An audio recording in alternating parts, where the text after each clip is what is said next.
ಈ ಎಲ್ಲ ರೇಷನ್ ಕಾರ್ಡ್ಗೆ ಭಾರಿ ದಂಡ ಬೀಳಲಿದೆ. ಜೊತೆಗೆ ಕಾರ್ಡ್ ಕೂಡ ಬಂದ್ ಆಗಬಹುದು. ಇನ್ನೊಂದು ಕಡೆಗೆ ರೇಷನ್ ಕಾರ್ಡ್ ಇದ್ದವರಿಗೆ ದೊಡ್ಡ ಬ್ರೇಕಿಂಗ್ ನ್ಯೂಸ್ ಸದ್ಯಕ್ಕೆ ಬರ್ತಾ ಇರುವಂತದ್ದು ಸರ್ಕಾರದ ಕಡೆಯಿಂದ. ಹೌದು, ಎಲ್ಲ BPL ಕಾರ್ಡ್ಗೂ ಕೂಡ ಹೊಸ ನಿಯಮ ರಾಜ್ಯ ಸರ್ಕಾರದಿಂದ. ದೊಡ್ಡ ಬ್ರೇಕಿಂಗ್ ನ್ಯೂಸ್. ವಿಡಿಯೋ ಮಾತ್ರ ಪೂರ್ತಿಯಾಗಿ ಕೊನೆವರೆಗೂ ನೋಡಿ. ಮತ್ತೆ ನಿಮ್ಮ ಹತ್ರನೂ ಕೂಡ ರೇಷನ್ ಕಾರ್ಡ್ ಇದ್ರೆ, ನೀವು ಕೂಡ ಗೃಹಲಕ್ಷ್ಮಿ ಹಣ 2,000 ರೂಪಾಯಿ ಪಡ್ಕೋತಾ ಇದ್ರೆ, ನಿಮಗೂ ಕೂಡ ಹೊಸ ಒಂದು ಗುಡ್ ನ್ಯೂಸ್ ಇದೆ.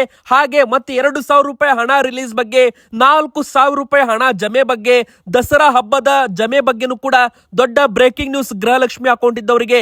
ತುಂಬಾನೇ ಇಂಪಾರ್ಟೆಂಟ್ ವಿಡಿಯೋ ಅಂತಾನೆ ಹೇಳ್ಬೋದು. ಇನ್ನು ವೀಕ್ಷಕರೇ, ಸಾಮಾಜಿಕ ಮತ್ತು ಶೈಕ್ಷಣಿಕ ಸಮೀಕ್ಷೆ ಬಗ್ಗೆನೂ ಕೂಡ ದೊಡ್ಡ ಅಪ್ಡೇಟ್. ಹೈಕೋರ್ಟ್ ನಲ್ಲಿ ನಡೀತಾ ಇದೆ ವಿಚಾರಣೆ.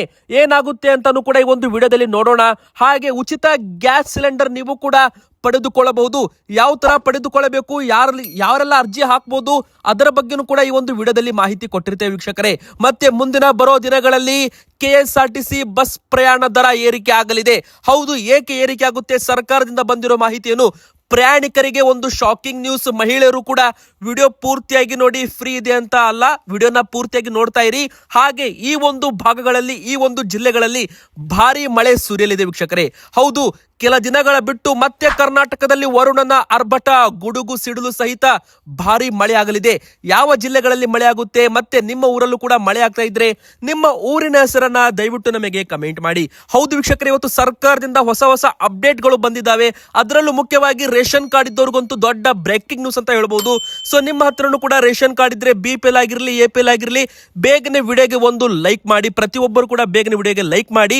ಹಾಗೆ ನಿಮ್ಮ ಹತ್ರ ಯಾವ ಕಾರ್ಡ್ ಇದೆ, BPL ಕಾರ್ಡ್ ಇದ್ರೆ BPL ಅಂತ ಕಮೆಂಟ್ ಮಾಡಿ, APL ಅಂದ್ರೆ APL ಅಂತ ಕಮೆಂಟ್ ಮಾಡಿ ವೀಕ್ಷಕರೇ. ಹಾಗೆ ನಮ್ಮ ಚಾನೆಲ್ಗೆ ನೀವು ಇನ್ನೂ ಕೂಡ ಸಬ್ಸ್ಕ್ರೈಬ್ ಆಗಿಲ್ಲ ಅಂದ್ರೆ ದಯವಿಟ್ಟು ಕೆಳಗಡೆ ಕಾಣುವ ಕೆಂಪು ಕಲರ್ ಸಬ್ಸ್ಕ್ರೈಬ್ ಬಟನ್ ಮೇಲೆ ಕ್ಲಿಕ್ ಮಾಡಿ, ಪಕ್ಕದಲ್ಲಿ ಬರುವ ಬೆಲ್ ಐಕಾನ್ ಅನ್ನ ಕ್ಲಿಕ್ ಮಾಡಿ. ಹೌದು, ಸದ್ಯಕ್ಕೆ ಬಂದಿರೋ ದೊಡ್ಡ ಬ್ರೇಕಿಂಗ್ ನ್ಯೂಸ್ ಏನಪ್ಪಾ ಅಂದ್ರೆ, ನಿಮಗೆಲ್ಲ ಗೊತ್ತಿರೋ ಹಾಗೆ ಈಗಾಗಲೇ ಖುದ್ದು ಮುಖ್ಯಮಂತ್ರಿ ಸಿದ್ದರಾಮಯ್ಯನವರು ಅನರ್ಹ ಪಡಿತರ ಚೀಟಿಗಳನ್ನ ರದ್ದು ಮಾಡುವಂತೆ ಒಂದು ಘೋಷಣೆ ಮಾಡಿದ್ದಾರೆ. ಅಧಿಕಾರಿಗಳಿಗೆ ಫುಲ್ ಪವರ್ ಕೂಡ ಕೊಟ್ಟಿದ್ದಾರೆ. ಮತ್ತೆ ಎಲ್ಲಾ ರೇಷನ್ ಕಾರ್ಡ್ ಗಳನ್ನ ಮತ್ತೊಮ್ಮೆ ಚೆಕ್ ಕೂಡ ಮಾಡಲಾಗ್ತಾ ಇದೆ ರಾಜ್ಯ ಸರ್ಕಾರದಿಂದ. ಈಗ ಅನರ್ಹ ಪಡಿತರ ಚೀಟಿಗಳನ್ನ ರದ್ದು ಮಾತ್ರ ಮಾಡೋದಲ್ಲ, ಅಂದ್ರೆ ಅಂತ ಕಾರ್ಡುಗಳನ್ನ APL ಕಾರ್ಡ್ ಆಗ್ತಾ ಇದ್ದಾವೆ. BPL card to APL card ಗಳನ್ನ ಮಾಡ್ತಾ ಇದ್ದಾರೆ. ಈಗ ಗ್ರಾಹಕರಿಗೆ ನೋಟಿಸ್ ನೀಡಲು ಆಹಾರ ಇಲಾಖೆ ಮುಂದಾಗಿದೆ. ಹೌದು, ಈಗಾಗಲೇ 12 ಲಕ್ಷ BPL ಕಾರ್ಡುಗಳು ಶಂಕಾಸ್ಪದ, ಅಂದರೆ ಅನರ್ಹ ಕಾರ್ಡುಗಳು ಇರಬಹುದು ಅಂತ ಗುರುತು ಮಾಡಲಾಗಿದ್ದ ರಾಜ್ಯದ ಆಹಾರ ಇಲಾಖೆ ಇದೀಗ ಮಾನದಂಡ ಉಲ್ಲಂಘಿಸಿ ಪಡೆದಿರುವ ಅನರ್ಹ BPL ಕಾರ್ಡ್ಗಳಿಗೆ ಆಹಾರ ಇಲಾಖೆ ಕಾರಣ ಕೇಳಿ ಒಂದು ನೋಟಿಸ್ ಅನ್ನ ಇಲ್ಲಿ ಕೊಟ್ಟಿರುವಂತದ್ದು. ನೋಟಿಸ್ ತಲುಪಿದ 3 ದಿನದ ಒಳಗೆ ಗ್ರಾಹಕರು, ಅಂದ್ರೆ ಅನರ್ಹ ಪಡಿತರ ಚೀಟಿದಾರರು, ಅನರ್ಹವಾಗಿ BPL ಕಾರ್ಡ್ದಾರರು ಅಗತ್ಯ ದಾಖಲೆಗಳೊಂದಿಗೆ ಲಿಖಿತವಾಗಿ ಸಮಜಾಯಿಷಿ ಒಂದು ಉತ್ತರವನ್ನು ನೀಡಬೇಕು ಅಂತ ಸೂಚನೆ ಕೊಡಲಾಗಿದೆ. ಒಂದು ವೇಳೆ ಸಮರ್ಪಕ ಉತ್ತರವನ್ನು ನೀಡದಿದ್ದರೆ ಕಾನೂನು ಕ್ರಮದ ಜೊತೆಗೆ ದುರುಪಯೋಗ ಪಡೆದುಕೊಂಡಿದ್ದ ಪಡಿತರ ಬಾಬ್ತಿನ ಪ್ರಮಾಣವನ್ನ ಮುಕ್ತ ಮಾರುಕಟ್ಟೆ ದರದಲ್ಲಿ ಲೆಕ್ಕ ಹಾಕಿ ಆ ಒಂದು ವಸೂಲಿ ದಂಡದ ರೂಪದಲ್ಲಿ ಮಾಡೋದಾಗಿ ಇಲಾಖೆ ಅನರ್ಹ ಫಲಾನುಭವಿಗಳಿಗೆ ಎಚ್ಚರಿಕೆ ಇಲ್ಲಿ ಕೊಟ್ಟಿರುವಂತದ್ದು ವೀಕ್ಷಕರೇ. ಅಂದರೆ ಇಲ್ಲಿ ಅನರ್ಹ ಪಡಿತರ ಚೀಟಿಗಳನ್ನ, ಅಂದ್ರೆ ಒಟ್ಟು 12 ಲಕ್ಷ BPL ಕಾರ್ಡುಗಳು ಅನರ್ಹ ಚೀಟಿಗಳು ಅಂತ ಇಲ್ಲಿ ಹೇಳಲಾಗ್ತಾ ಇದೆ. ಅದಕ್ಕೆ BPL ಕಾರ್ಡ್ ಪಡೆದುಕೊಂಡಿದ್ದರೆ ಅದಕ್ಕೆ ಉತ್ತರವನ್ನ ಕೊಡಬೇಕು. ಹಾಗೆ ಒಂದು ವೇಳೆ ಉತ್ತರ ಕೊಡದಿದ್ದರೆ ಅವರ ವಿರುದ್ಧ ಕ್ರಮ ತೆಗೆದುಕೊಳ್ಳಲಾಗುತ್ತೆ. ಮತ್ತು ಅವರು ಎಷ್ಟು ಪಡಿತರವನ್ನ ಪಡೆದುಕೊಂಡಿರ್ತಾರೆ, ಮಾರ್ಕೆಟ್ ಅಲ್ಲಿ ಅದರ ರೇಟ್ ಅನ್ನ ಲೆಕ್ಕ ಹಾಕಿ ಅಷ್ಟು ಅವರ ಕಡೆಯಿಂದ ಹಣವನ್ನ ವಸೂಲಿ ಕೂಡ ಮಾಡಲಾಗುತ್ತೆ. ಅಂದ್ರೆ ಒಂದು ದಂಡ ವಸೂಲಿ ಮಾಡ್ತಾರೆ ಅಂತಾನೆ ಹೇಳ್ಬೋದು. ಇನ್ನು ಮಾನದಂಡಗಳು ಏನಂತ ನೀವು ಕೇಳೋದಾದ್ರೆ, ವಾರ್ಷಿಕ 1,20,000 ರೂಪಾಯಿ ಮೇಲೆ ಆದಾಯ ಇದ್ದವರ BPL ಕಾರ್ಡು ರದ್ದು ಆಗ್ತಾ ಇದೆ. ಅಂದ್ರೆ ಅವರಿಗೆ APL ಕಾರ್ಡ್ ಕೊಡಲಾಗುತ್ತೆ. ಮತ್ತು ಇಲ್ಲಿ ಸ್ವಂತ ಕಾರು ಬಳಕೆಗೆ ಇದ್ರೆ, ನಗರ ಪ್ರದೇಶದಲ್ಲಿ 1,000 ಚದರ ಅಡಿಗಿಂತ ಹೆಚ್ಚಿನ ವಿಸ್ತೀರ್ಣದ ಸ್ವಂತ ಮನೆ ಇದ್ರೆ ಆದಾಯ ತೆರಿಗೆ ಪಾವತಿ ಮಾಡ್ತಾ ಇದ್ರೆ, 7.5 ಎಕರೆಗಿಂತ ಹೆಚ್ಚಿನ ಭೂಮಿ ಹೊಂದಿದವರು BPL ಕಾರ್ಡ್ ಇಲ್ಲ, ಅವರಿಗೆ APL ಕಾರ್ಡ್ ಅಂತಾನು ಕೂಡ ಇಲ್ಲಿ ಹೇಳಲಾಗಿದೆ ವೀಕ್ಷಕರೇ.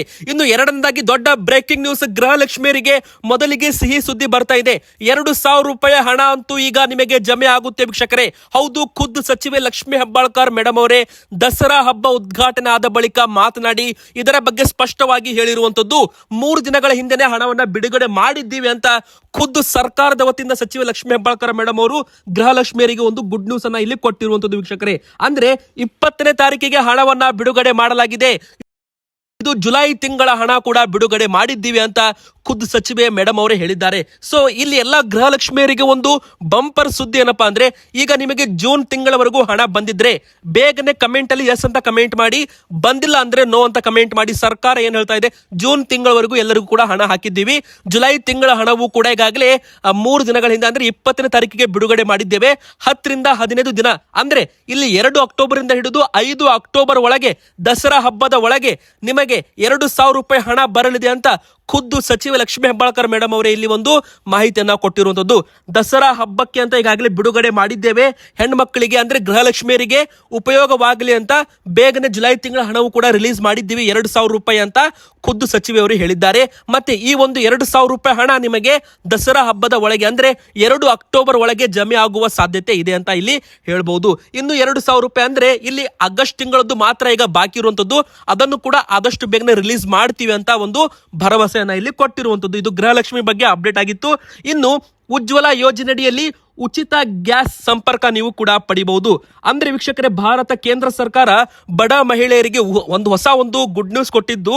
ಈಗಾಗಲೇ 25 ಲಕ್ಷ ಹೊಸ ಕುಟುಂಬಗಳಿಗೆ, ಮಹಿಳೆಯರಿಗೆ ಪ್ರಧಾನ ಮಂತ್ರಿ ಅವರ ಉಜ್ವಲ ಯೋಜನೆಯಡಿಯಲ್ಲಿ ಮತ್ತೊಮ್ಮೆ ಅರ್ಜಿ ಹಾಕಲು ಅವಕಾಶವನ್ನ ಇಲ್ಲಿ ಉಚಿತ ಗ್ಯಾಸ್ ಸಿಲಿಂಡರ್ಗೆ ಅಂದ್ರೆ ಉಜ್ವಲ ಯೋಜನೆಗೆ ಅರ್ಜಿ ಹಾಕಲು ಅವಕಾಶ ಮಾಡಿಕೊಟ್ಟಿದೆ. ಅಗತ್ಯವಿರುವ ದಾಖಲೆಗಳು ಯಾವುದಂದ್ರೆ, ಮಹಿಳೆ ಫಲಾನುಭವಿಯ ಆಧಾರ್ ಕಾರ್ಡ್ ಮತ್ತೆ BPL ಪಡಿತರ ಚೀಟಿ ಇರಬೇಕು ಕಂಪಲ್ಸರಿಯಾಗಿ, ಬ್ಯಾಂಕ್ ಪಾಸ್ಬುಕ್ ಫೋಟೋ ಮತ್ತೆ ಖಾತೆ ಸಂಖ್ಯೆ, ಪಾಸ್ಪೋರ್ಟ್ ಗಾತ್ರದ ಛಾಯಾಚಿತ್ರ ಮತ್ತೆ ಪಡಿತರ ಚೀಟಿ, ಮತದಾರ ID, ವಾಸಸ್ಥಳ ಪುರಾವೆ ಮತ್ತೆ ಪ್ರಧಾನಮಂತ್ರಿ ಉಜ್ವಲ ಯೋಜನೆಗೆ ಅರ್ಜಿ ಹಾಕಲು ಅರ್ಜಿ ಫಾರಂ ಅನ್ನ ಫಿಲ್ ಮಾಡಿ ನೀವು ಆನ್ಲೈನ್ ಮೂಲಕವೂ ಕೂಡ ಅರ್ಜಿಯನ್ನ ಹಾಕಬಹುದಾಗುತ್ತೆ.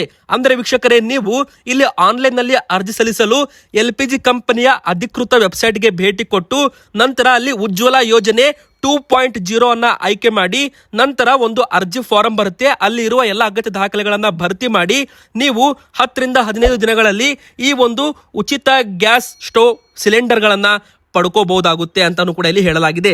ಮತ್ತೆ ಉಜ್ವಲ ಯೋಜನೆಯಡಿಯಲ್ಲಿ ಪಡೆದುಕೊಂಡು ಗ್ಯಾಸ್ ಸಿಲಿಂಡರ್ಗೆ 300 ರೂಪಾಯಿ ಸಬ್ಸಿಡಿ ಕೂಡ ಸಿಗುತ್ತೆ ಅಂತಾನೆ ಇಲ್ಲಿ ಹೇಳ್ಬಹುದು. ಬನ್ನಿ ವೀಕ್ಷಕರೇ, ಈಗ ಇನ್ನೊಂದು ಬಿಗ್ ಅಪ್ಡೇಟ್. ಈಗಾಗಲೇ ನಿಮಗೆಲ್ಲ ಗೊತ್ತೇ ಇದೆ, ಸಾಮಾಜಿಕ ಮತ್ತು ಶೈಕ್ಷಣಿಕ ಸಮೀಕ್ಷೆ ಏನಿದೆ ನೋಡಿ ಕರ್ನಾಟಕದಲ್ಲಿ ಈಗಾಗಲೇ ಅಧಿಕೃತವಾಗಿ ನಡೀತಾ ಇದೆ. ಈಗ ಇದು ಹೈಕೋರ್ಟ್ ಮೆಟ್ಟಿಲಿಗೆ ಬಂದಿದೆ. ಗಣತಿಗೆ ಮಾಹಿತಿ ಕೊಡುವುದು ಜನರ ಇಚ್ಛೆ ಅಂತ ಸರ್ಕಾರ ಹೇಳಿದೆ. ಹೌದು ವೀಕ್ಷಕರೇ, ಸಮೀಕ್ಷೆಯಲ್ಲಿ ಭಾಗವಹಿಸುವುದು ಜನರ ಇಷ್ಟ. ಇದು ಜಾತಿ ಗಣತಿ ಅಲ್ಲ, ಇದು ಸಾಮಾಜಿಕ, ಆರ್ಥಿಕ ಮತ್ತು ಶೈಕ್ಷಣಿಕ ಸಮೀಕ್ಷೆ ಅಂತ ಹೈಕೋರ್ಟ್ಗೆ ಸರ್ಕಾರ ವಿವರಣೆ ಕೊಟ್ಟಿರುವಂತದ್ದು. ಕಲ್ಯಾಣ ಕಾರ್ಯಕ್ರಮಗಳನ್ನ ಪರಿಣಾಮಕಾರಿಯಾಗಿ ಅನುಷ್ಠಾನ ಮಾಡುವ ಉದ್ದೇಶದಿಂದ ಸಾಮಾಜಿಕ, ಆರ್ಥಿಕ ಮತ್ತು ಶೈಕ್ಷಣಿಕ ಸಮೀಕ್ಷೆಯನ್ನ ನಡೆಸಲಾಗ್ತಾ ಇದೆ ಕರ್ನಾಟಕದಲ್ಲಿ. ಇದರ ಬಗ್ಗೆ ಮಾಹಿತಿ ನೀಡುವಂತೆ ನಾವು ಜನರಿಗೆ ಒತ್ತಾಯಿಸೋದಿಲ್ಲ. ಸಮೀಕ್ಷೆಯಲ್ಲಿ ಜನರು ಭಾಗಿಯಾಗುವುದು ಸ್ವಯಂ ಪ್ರೇರಿತ ಪ್ರಕ್ರಿಯೆ. ಮಾಹಿತಿ ನೀಡಲು ಜನ ನಿರಾಕರಿಸಬಹುದು ಅಂತ ರಾಜ್ಯ ಸರ್ಕಾರ ಮತ್ತು ಹಿಂದುಳಿದ ವರ್ಗಗಳ ಆಯೋಗ ಹೈಕೋರ್ಟ್ಗೆ ಇಲ್ಲಿ ಸ್ಪಷ್ಟವಾಗಿ ಇಲ್ಲಿ ಮಾಹಿತಿಯನ್ನ ಕೊಟ್ಟಿರುವಂತದ್ದು ವೀಕ್ಷಕರೇ. ಅಂದ್ರೆ ಇದರ ಅರ್ಥ ಇದು ಜಾತಿ ಗಣತಿ ಅಲ್ಲ, ಇದು ಸಾಮಾಜಿಕ ಮತ್ತು ಶೈಕ್ಷಣಿಕ ಸಮೀಕ್ಷೆ ಮಾತ್ರ. ಇದು ಜನರು ಸಹಕರಿಸಬಹುದು, ಇದು ಕಂಪಲ್ಸರಿ ಅಲ್ಲ. ಇದು ಜನರು ಬೇಕಂದ್ರೆ ಅವರ ಒಂದು ಡೀಟೇಲ್ ಅನ್ನ ಕೊಡಬಹುದು, ಇಲ್ಲ ಅಂದ್ರೆ ಬಿಡಬಹುದು. ಹೀಗಾಗಿ ಇದು ಸರ್ಕಾರ ಹೈಕೋರ್ಟ್ಗೆ ಒಂದು ಉತ್ತರವನ್ನ ಇಲ್ಲಿ ಕೊಟ್ಟಿರುವಂತದ್ದು ವೀಕ್ಷಕರೇ. ಆದ್ರೆ ಹೈಕೋರ್ಟ್ ಮೆಟ್ಟಿಲಲ್ಲಿ ಈ ಒಂದು ಜಾತಿ ಗಣತಿ ಅಂತ ಬಿಂಬಿಸಿ ಇದನ್ನ ನಿಲ್ಲಿಸಬೇಕು ಅಂತ ಒಂದು ತಡೆಯಾಜ್ಞೆ ನೀಡಬೇಕೆಂಬ ಒಂದು ಅರ್ಜಿದಾರರ ಮಧ್ಯಂತರ ಮನವಿ ಕುರಿತು ಮುಖ್ಯ ನ್ಯಾಯಮೂರ್ತಿಗಳು ಈಗಾಗಲೇ ಇದರ ಬಗ್ಗೆ ವಾದ ಪ್ರತಿವಾದ ಪೂರ್ಣಗೊಳ್ಳದ ಹಿನ್ನೆಲೆ ಮತ್ತೆ ಇದನ್ನ ವಿಚಾರಣೆ ಬುಧವಾರಕ್ಕೆ ಮುಂದೂಡಿದ್ದಾರೆ. ಸೊ ಏನೆಲ್ಲ ಒಂದು ರಿಪೋರ್ಟ್ ಬರುತ್ತೆ, ಏನೆಲ್ಲ ಆದೇಶ ಬರುತ್ತೆ, ನಾವು ನಿಮಗೆ ನೆಕ್ಸ್ಟ್ ವಿಡಿಯೋದಲ್ಲಿ ಹೇಳ್ತೀವಿ. ಮತ್ತೆ ವೀಕ್ಷಕರ, ಅದಕ್ಕಿಂತ ಮುಂಚೆ ಇನ್ನೊಂದು ದೊಡ್ಡ ಬ್ರೇಕಿಂಗ್ ನ್ಯೂಸ್. ಬಸ್ ಸಂಚಾರ ಪ್ರಯಾಣ ದರ ಏರಿಕೆ ಆಗಲು ಸರ್ಕಾರ ಮುಂದಾಗಬಹುದು. ಎದಕ್ಕಂದ್ರೆ ಒಂದು ಕಡೆಗೆ ಕೇಂದ್ರ ಸರ್ಕಾರ GST ಸ್ಲ್ಯಾಬ್ ಇಳಿಕೆ ಮಾಡೋ ಮೂಲಕ ಜನರಿಗೆ ತೆರಿಗೆ ಹೊರೆ ಕಡಿಮೆ ಮಾಡಿದೆ. ಆದ್ರೆ ರಾಜ್ಯ ಸರ್ಕಾರ ಇನ್ನೊಂದು ಸುತ್ತಿನ ಬೆಲೆ ಏರಿಕೆ ಶಾಕ್ ಕೊಡಲು ಮುಂದಾಗಿದೆ. ಎದಕ್ಕಂದ್ರೆ ಈಗಾಗಲೇ ಈ ಒಂದು ಬಸ್ ಟಿಕೆಟ್ ದರ ಏನಿದೆ ನೋಡಿ, ಪ್ರತಿ ವರ್ಷ ವಿದ್ಯುತ್ ದರ ಏರಿಕೆ ಮಾದರಿಯಲ್ಲಿ ಮುಂದಿನ ದಿನಗಳಲ್ಲಿ ಪ್ರತಿ ವರ್ಷವೂ ಕೂಡ ಸಾರಿಗೆ ಸಂಸ್ಥೆಗಳ ದರವನ್ನ ಪರಿಷ್ಕರಣೆ ಮಾಡಬಹುದು ಸರ್ಕಾರ.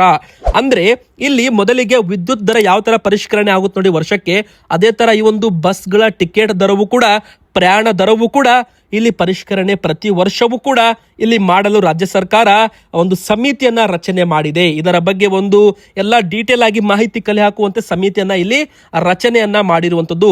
ಈ ಸಮಿತಿ ಪ್ರತಿ ವರ್ಷ ರಸ್ತೆ ಸಾರಿಗೆ ದರ ಹೆಚ್ಚಿಸುವ ನಿರ್ಧಾರ ತೆಗೆದುಕೊಳ್ಳುವ ಸಾಧ್ಯತೆ ಇರೋದ್ರಿಂದ ಪ್ರತಿ ವರ್ಷ ಬಸ್ ಟಿಕೆಟ್ ದರ ಏರಿಕೆ ಆಗುವ ಸಾಧ್ಯತೆ ಇಲ್ಲಿ ಬಂದಿರುವಂತದ್ದು ವೀಕ್ಷಕರೇ. ಇದು ಕೂಡ ಒಂದು ಬಿಗ್ ಬ್ರೇಕಿಂಗ್ ನ್ಯೂಸ್. ಆದ್ರೆ ಇಲ್ಲಿ ಮಹಿಳೆಯರಿಗೆ ಮಾತ್ರ ಇನ್ನು ಕಾಂಗ್ರೆಸ್ ಗ್ಯಾರಂಟಿ ಸರ್ಕಾರ ಇರೋ ತನಕ ಅವರಿಗೆ ಉಚಿತ ಬಸ್ ಅಂತಾನೆ ಹೇಳ್ಬೋದು. ಯಾಕಂದ್ರೆ ದಸರಾ ಉದ್ಘಾಟನೆಯಲ್ಲಿ ಮುಖ್ಯಮಂತ್ರಿ ಸಿದ್ದರಾಮಯ್ಯನವರು ಗ್ಯಾರಂಟಿ ಯೋಜನೆಗಳನ್ನ ನಿಲ್ಲಿಸಲ್ಲ, ಇದನ್ನ ನಾವು ಕಂಟಿನ್ಯೂ ಮಾಡ್ತೀವಿ ಅಂತಾನು ಕೂಡ ಒಂದು ಭರವಸೆಯನ್ನ ಇಲ್ಲಿ ಕೊಟ್ಟಿರುವಂತದ್ದು.